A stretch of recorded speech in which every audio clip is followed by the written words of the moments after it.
Welcome to Intentionality with me, Paul Kempf, where we explore the possibilities and opportunities that can be created by a more intentional life.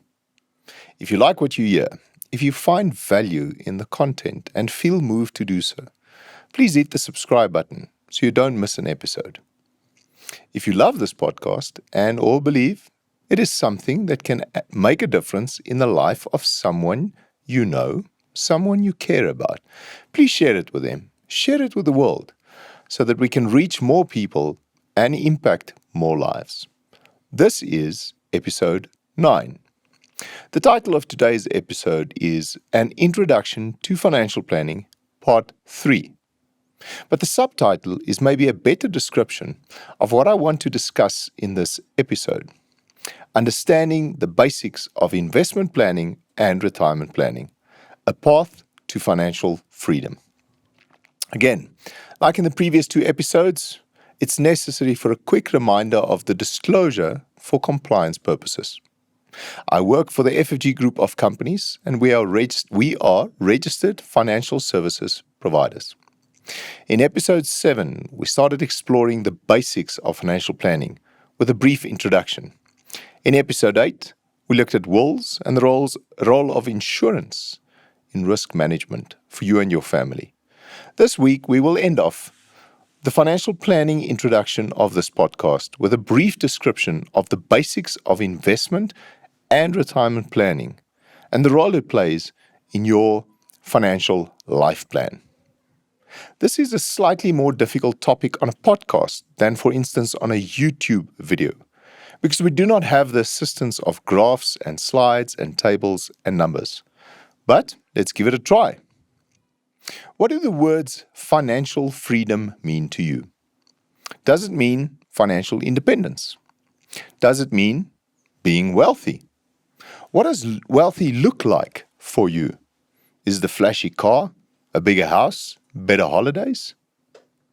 Maybe if you look at wealth through the lens of financial freedom, you will think about it differently. I believe the best way to sum up financial freedom would be the following definition. A person who earns their income solely from their assets. Wealthy people put assets in place and invest in assets to earn their money. It's important that you set a goal for yourself to get to a point in your life where you start accumulating assets so that you can have financial control, so that you can start earning an income from assets and that you can eventually stop working. That is always why I say retiring has nothing to do with your age, but everything to do with the size of your assets and the cost of living. Now, I've got a table that I want to explain to you, a bit difficult if you're just listening to my voice, but let's see how this is going to work. The table on the top left-hand side has got, in the first column, income generated from assets. Now let's assume at the start the income generated from assets is 0, the situation for a lot of people out there. The second column is your income from work, and let's assume a number of 20,000. The third column is your expenses, where your expenses is also 20,000 Rand.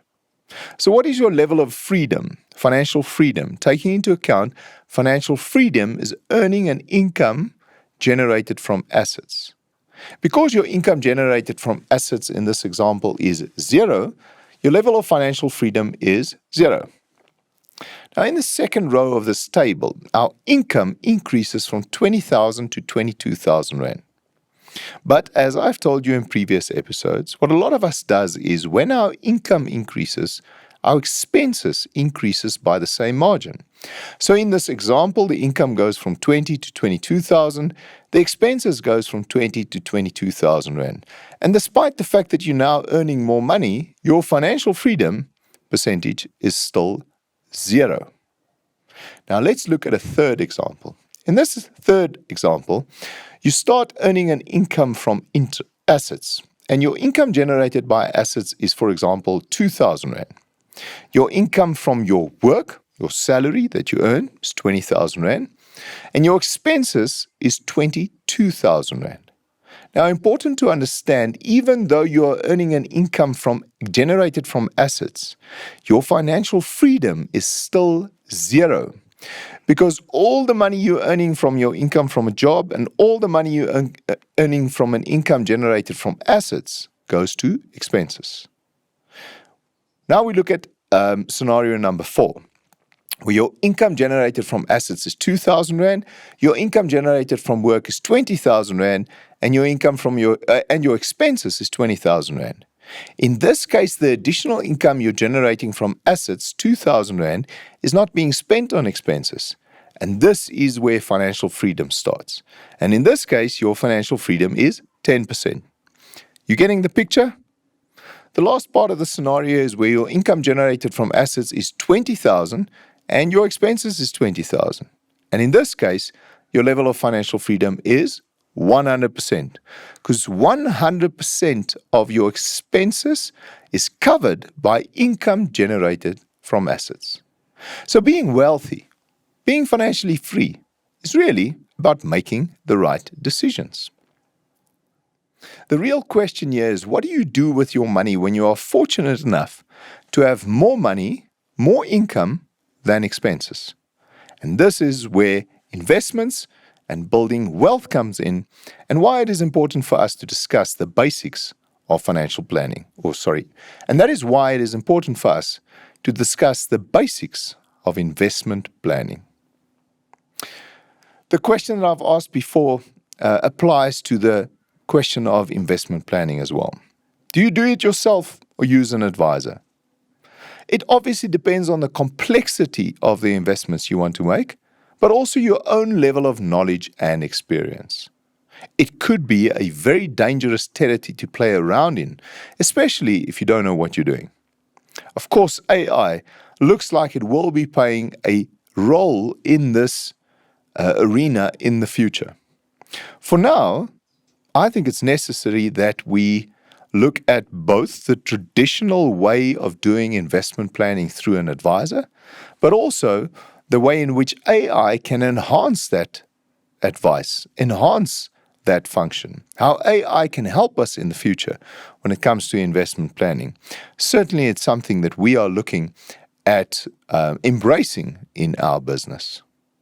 But more important than any of this is the issue of diversification. That still remains the single most important way of managing risk when it comes to an investment portfolio.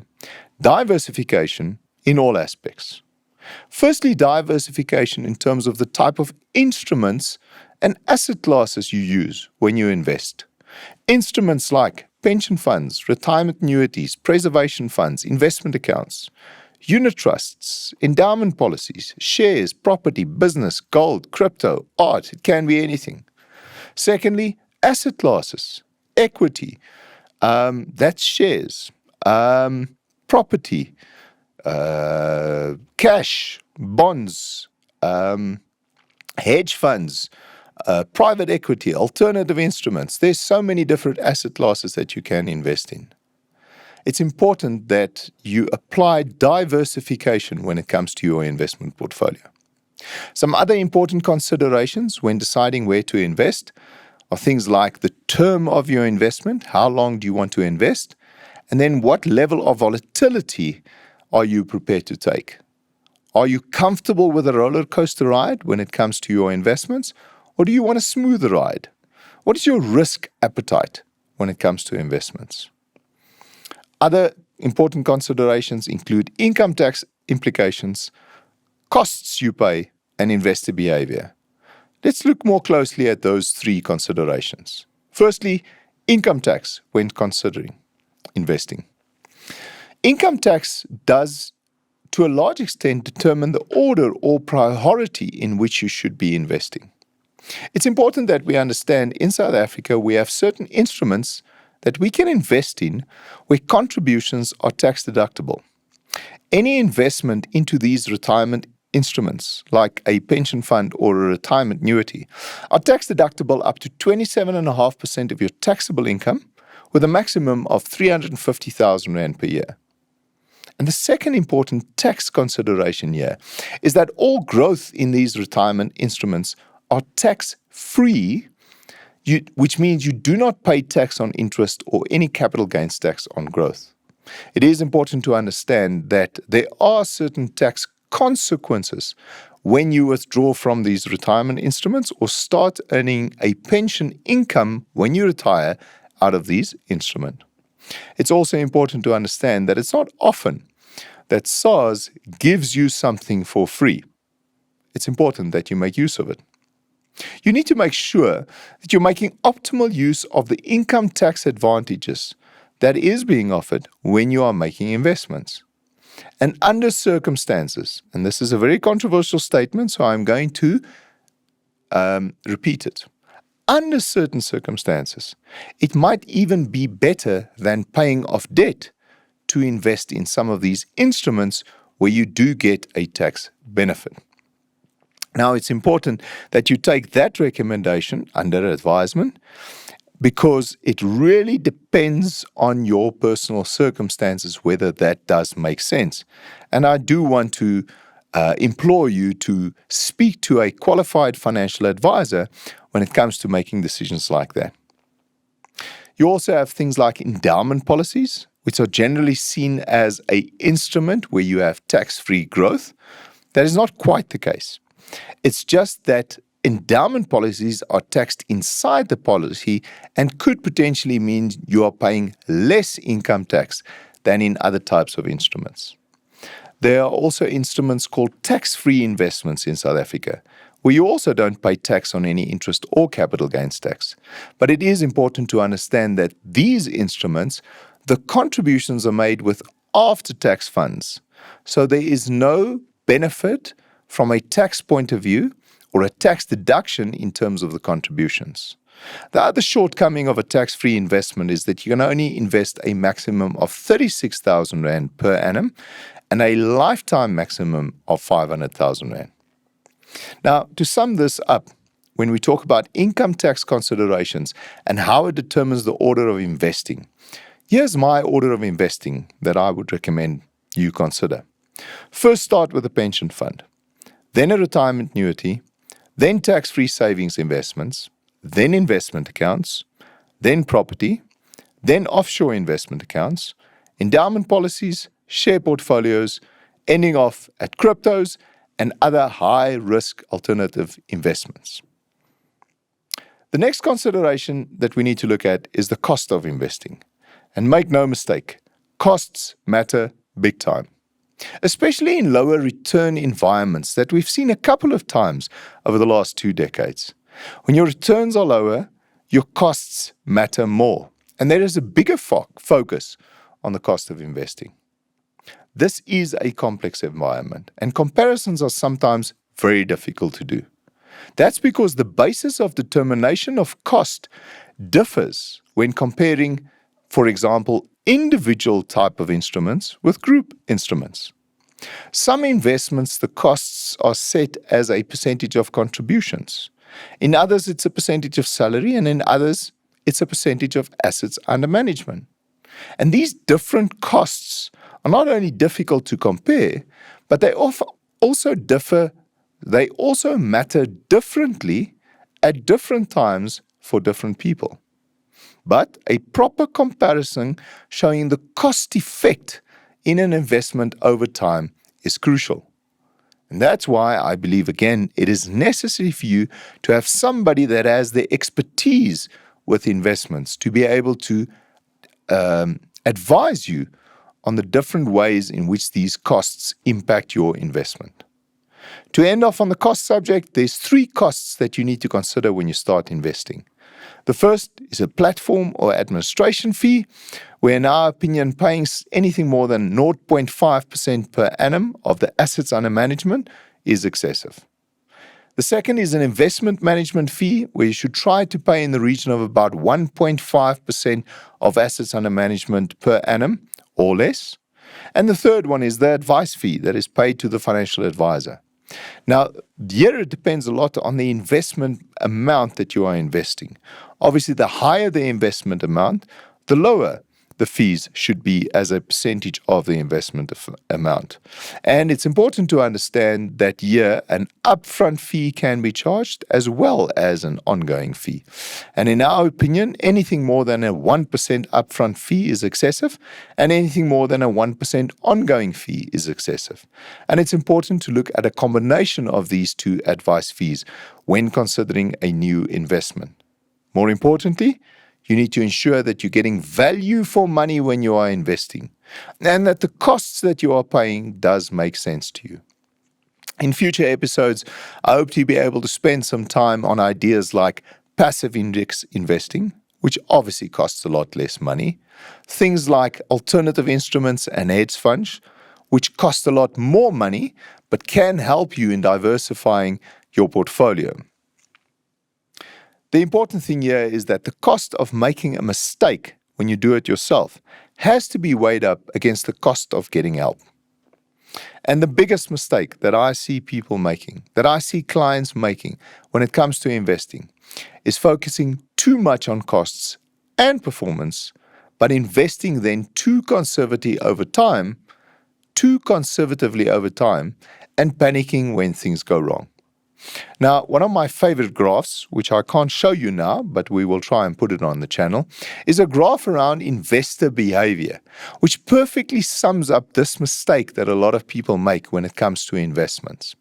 So when you think of any investment, the graph starts with optimism. People are optimistic about an investment. That optimism turns to excitement. That excitement turns to thrill.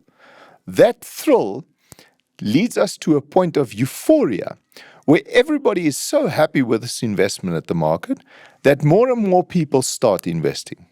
The unfortunate thing is that point of euphoria is usually the point of maximum financial risk for that asset.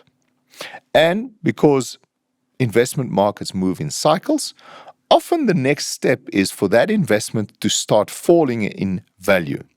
We then go through different emotions as investors: anxiety, denial, fear, desperation, panic, capitulation, and despondency, ending up in a depressed state. And this is usually the point where we say, this investment is not for me. This is not something that I want to be invested in. I have lost enough money. And investors tend to climb out of investments at that point. The sad thing is, this is usually the turnaround point. This is usually the point of maximum financial opportunity. And that's where the cycle starts again, turning from depression to hope, to relief, to optimism. And the entire cycle starts again. Go and have a look at it if we've put it up on the channel. So next week is the 10th and last episode of the money part of Intentionality with Paul Kempf. And it is probably the most important episode of the 10. I'm going to be talking about the important role of delayed gratification and sacrifice in managing your finances. So please, don't miss it. Don't forget to tune in. Enough for this episode. Only time left for my recommendation or tip of the week that has nothing to do with money or your finances.